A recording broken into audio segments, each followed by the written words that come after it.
नमस्कार, आप देख रहे हैं प्रभा साक्षी और मैं हूं आपके साथ रेणु तिवारी। ये हमारा खास प्रोग्राम है ऊंची उड़ान, जिसमें आज हम आप लोगों को बताएंगे कि इंडियन आर्मी में सोल्जर कैसे बनते हैं। इस विषय पर हम बातचीत करेंगे। हमारे साथ हैं जीतू फौजी जी, जो चार्ली एकेडमी के ऑनर हैं। उन्हीं से स्पेशल बातचीत में इन तमाम मुद्दों पर हम जानकारी लेंगे। सर, बहुत बहुत स्वागत है आपका प्रभा साक्षी में। सर, मैं आपसे जानना चाहूँगी कि इंडियन आर्मी कैसे जा सकते हैं। इंडियन आर्मी में जाने के लिए मैम मैं आपको बताऊंगा कि दो रास्ते होते हैं। एक ओआरएस रैंक से जाते हैं और एक जो ऑफिसर्स रैंक से जाते हैं।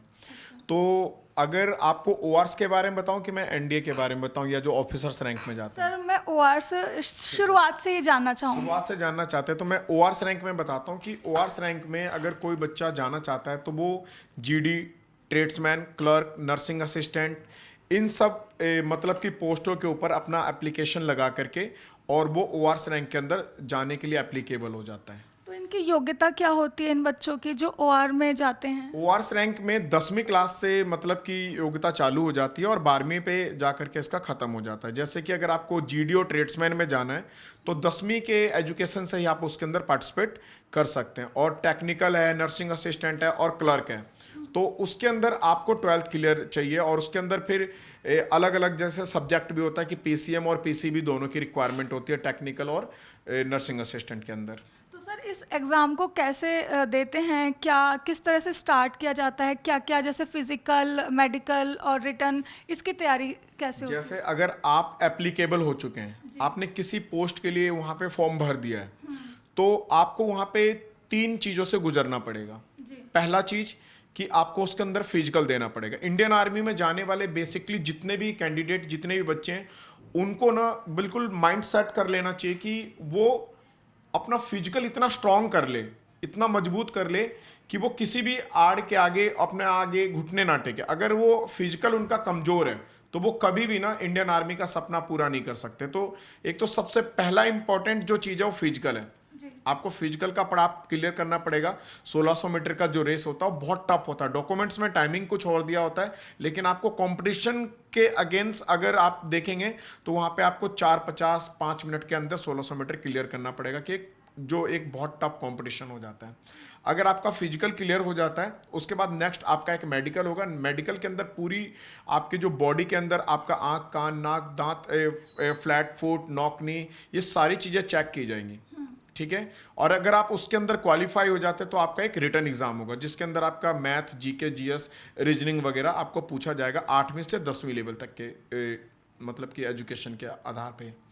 और इसके बाद अगर आप मतलब सारी चीज़ों में क्वालिफाई कर जाते हैं तो आप इंडियन आर्मी के अंदर सेलेक्ट हो जाते हैं। तो सर, इसमें इंटरव्यू वगैरह नहीं होता है? नहीं, ओआरएस रैंक के अंदर इंटरव्यू नहीं होता मैम। अच्छा, इसके बाद फिर सर क्या सोल्जर बन जाते हैं ये सारी चीज़ें क्लियर करने के बाद?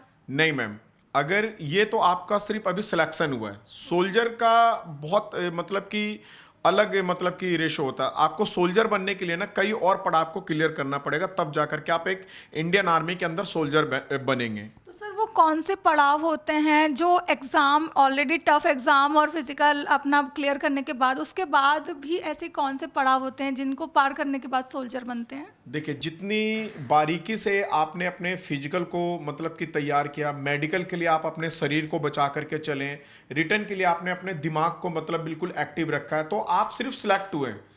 इंडियन आर्मी के अंदर आप सोल्जर नहीं बने। अगर आपको इंडियन आर्मी के अंदर सोल्जर बनना है तो अगर आपने 2 साल अपने आप को इधर बचाया तो कम से कम 1.5 से 2 साल आपको इंडियन आर्मी के अंदर भी बचा करके चलना पड़ेगा। जैसे कि आपका सिलेक्शन हुआ, सिलेक्शन के बाद आपका एक री मेडिकल भी होता है। ठीक है, 2 महीने 3 महीने बाद जब आपको पोस्टिंग के लिए, ट्रेनिंग के लिए सेंटर भेजा जाएगा तो एक री मेडिकल होगा। इस बीच में भी अगर आपको कोई, आपके शरीर के अंदर कोई टूट फूट हो गया, अगर आपको कोई मेडिकल इंजरी हो गई तो आप भर्ती से बाहर हो जाएंगे। ठीक है। और उसके बाद आपको जब सेंटर में भेजा जाता है तो सेंटर में 6 महीने का एक बेसिक ट्रेनिंग होता है। उस बेसिक ट्रेनिंग में भी आपको अपने सूझबूझ के साथ पूरा इंडियन आर्मी का जो पैटर्न है, जो फिजिकल ट्रेनिंग का वहाँ पे जो पूरा क्राइटेरिया बना रखा है, उसको मेंटेन करके उस पड़ाव को पार करना पड़ेगा। उस 6 महीने के बीच में भी अगर आपको किसी तरीके से कोई दिक्कत परेशानी हो जाता है, आपका पैर टूट जाता है, कुछ भी हो जाता है, तो भी आप इंडियन आर्मी का सोल्जर नहीं बन पाएंगे। तो सर, रिस्पॉन्सिबिलिटी उस ट्रेनिंग के दौरान अगर कुछ होता है तो फिर रिस्पॉन्सिबिलिटी किसकी, मतलब सैलरी वगैरह?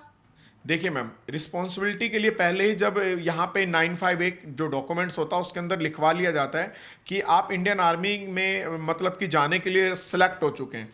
इस बीच में अगर अंडर ट्रेनिंग में आपको किसी भी तरीके का कुछ भी हो जाता है तो उसकी जिम्मेवारी इंडियन आर्मी की नहीं होती है, ठीक है। लेकिन बहुत टफ होती है क्या ट्रेनिंग उस तरह से? आप देश की सेवा के लिए जा रहे हैं, इंडिया का कवच माना जाता है एक जो इंडियन आर्मी होता है, भारतीय सेना होती है, तो उसके लिए आप बिल्कुल मोम की तरह बन करके तो नहीं जाएंगे, आपको स्ट्रांग बन करके जाना पड़ेगा। लेकिन उसके बावजूद भी ऐसा नहीं कि इंडियन आर्मी की कोई रिस्पॉन्सिबिलिटी नहीं होती है। इंडियन आर्मी एक डिसिप्लिन का एक बहुत ही बड़ा मतलब कि मंदिर माना जाता है, जिसके अंदर अगर आप गए तो ऑलरेडी आप भी सेफ्टी जोन में, जो देश की रक्षा करता है वो अपने आप की भी रक्षा करना सिखाते हैं वो लोग। लेकिन उसके बावजूद भी आपको अपना सेल्फ, अपने तरफ से भी अपने शरीर का, आप अपने दिमाग का, सारे चीज़ों का बिल्कुल रक्षा करना बहुत इंपॉर्टेंट है। तो 6 महीने का आपका जो बेसिक ट्रेनिंग होगा उसमें आपको बहुत पैनी तरीके से अपने आप को संभाल करके चलना पड़ेगा। उसके बाद आपका 28 दिन का एक ट्रेनिंग होगा। उस टाइम तक भी आप सोल्जर नहीं बनेंगे, आपको इंडियन आर्मी की वर्दी नहीं दी जाती है, आपको ट्रेनिंग की वर्दी दी जाती है, जो आप एक रिक्रूट होते हैं उसकी वर्दी दी जाती है। तो ये 6 महीने और 28 दिन की ट्रेनिंग करने के बाद तो सोल्जर बन जाते होंगे? नहीं मैम, 6 महीने के बाद 28 दिन का आपको एक रिफ्रेश के लिए घर पे छुट्टी भेजा जाता है। उसके बाद आपका एक एडवांस ट्रेनिंग मिलता है कि आप वहाँ पे किस मतलब कि ट्रेड के लिए सिलेक्ट हुए हैं, आपको क्या ट्रेड दिया गया है, उस ट्रेड का आपको फिर एडवांस ट्रेनिंग होगा। एडवांस ट्रेनिंग में भी आपको बचा करके अपने आप को चलना पड़ेगा। जब आपका बेसिक ट्रेनिंग, एडवांस ट्रेनिंग, दोनों ट्रेनिंग कंप्लीट हो जाता है तो फिर आप एक सोल्जर बनने के लिए एक छोटा सा एक और आपका वहाँ पे कसम परेड होता है। अगर कसम परेड अगर हो जाता है तो आप इंडियन आर्मी का एक सोल्जर बन जाते हैं। और अगर कसम परेड नहीं होता जब तक आप एक रिक्रूट हैं, आप एक अंडर ट्रेनिंग हैं, आपके साथ किसी भी तरीके का कोई भी अगर आप मिस हैपनिंग होता तो उसका रिस्पॉन्सिबल, उसकी जिम्मेवारी आपकी होती है। ओके, तो कसम परेड के बाद ही सोल्जर की रैंक मिलती है? अगर कसम परेड आपने खा लिया है, कसम परेड आपका हो गया है, कसम हो चुका, तो आप इंडियन आर्मी के अंदर सोल्जर बन चुके हैं। सर, आसान तो बिल्कुल भी नहीं है ये। आसान तो लाइन ही नहीं है। अगर कोई आसान समझ करके कोई हल्के में अगर इंडियन आर्मी का सपना देखता है तो मैं तो बोलूंगा कि उसको छोड़ देना चाहिए। सर, इसके इतने सारे पड़ाव पार करने के बाद लाभ क्या मिलते हैं सर? लाभ देखिए, अगर इंडियन आर्मी में जाना चाहते हैं तो आपको बहुत सारे लाभ मिलते हैं। उसमें से सबसे इंपॉर्टेंट 2 लाभ बताता हूँ।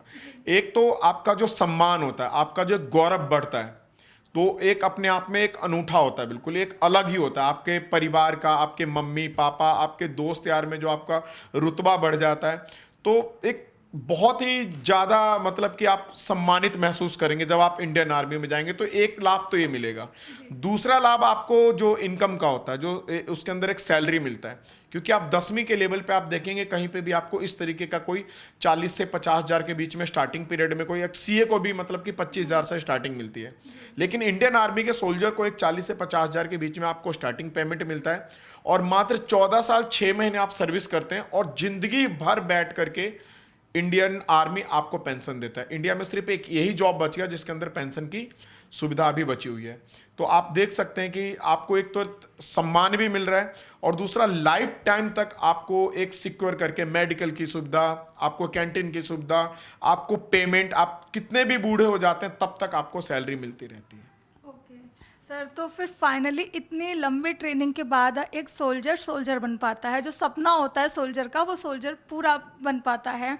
सर, एक चीज़ में आपने सारी जानकारी दे दी, अब मैं थोड़ा गूगल पे जो बच्चे पूछते हैं उसके बारे में जानना चाहूँगी। जैसे गूगल पे बच्चे बहुत सर्च करते हैं एनसीसी अगर उन्होंने कर रखा है या उनके किसी भी शरीर के अंग में टैटू बनवा रखा है तो क्या वो सोल्जर बन सकते हैं या नहीं बन सकते? ऐसे बहुत सारे मिथ फैले हैं, आप सही आंसर कर दीजिए सर। बिल्कुल मैम, देखिए इंडियन आर्मी में जाने के लिए जो एनसीसी वाले जो बच्चे हैं, एनसीसी में ए सर्टिफिकेट, बी सर्टिफिकेट और सी सर्टिफिकेट होता है। ए सर्टिफिकेट अगर किसी बच्चे के पास है जो स्कूल लेवल पे ही मिल जाता है तो उसका 5 नंबर मिलता है और बी सर्टिफिकेट पे अगर कोई बच्चा, अगर उसके पास बी सर्टिफिकेट है एनसीसी का, तो उसको 15 नंबर का रिटर्न के अंदर बढ़त मिल जाता है। और अगर उसके पास सी सर्टिफिकेट है तो आर्मी ट्रेड्समैन और आर्मी जीडी के अंदर उसका जो रिटर्न है वो माफ हो जाता। फिजिकल क्लियर करते ही, मेडिकल क्लियर करते ही वो इंडियन आर्मी में सिलेक्ट हो जाता है। ओके, ठीक है। तो ये अगर एनसीसी का सी सर्टिफिकेट है तो उसे रिटर्न एग्जाम देने की जरूरत नहीं सिर्फ होगी। 2 चीजों के अंदर, ट्रेड्समैन और जीडी के अंदर।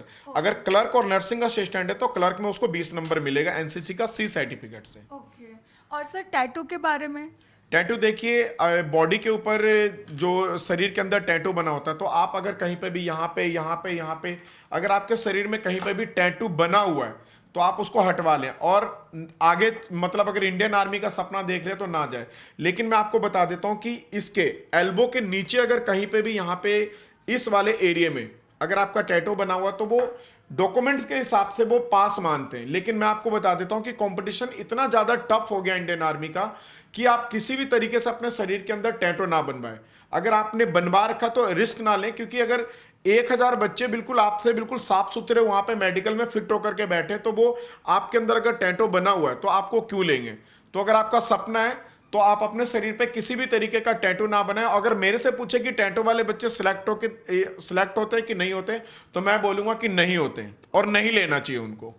या तो शौक पूरा कर लें या तो फिर वो इंडियन आर्मी का सपना पूरा कर लें। सर इन तमाम जानकारी के लिए आपका बहुत बहुत शुक्रिया। Thank you ma'am. हम बात कर रहे थे फौजी जीतू जी से, जिन्होंने बताया है कि एक सोल्जर को सोल्जर बनने के लिए कितनी पड़ाव से उतरना पड़ता है, कितने पड़ाव का सामना करना पड़ता है और उस दौरान क्या क्या चीज़ें होती हैं। ऐसे ही लेटेस्ट अपडेट के लिए देश दुनिया की तमाम खबरों के लिए आप बने रहें प्रभा साक्षी के साथ। नमस्कार।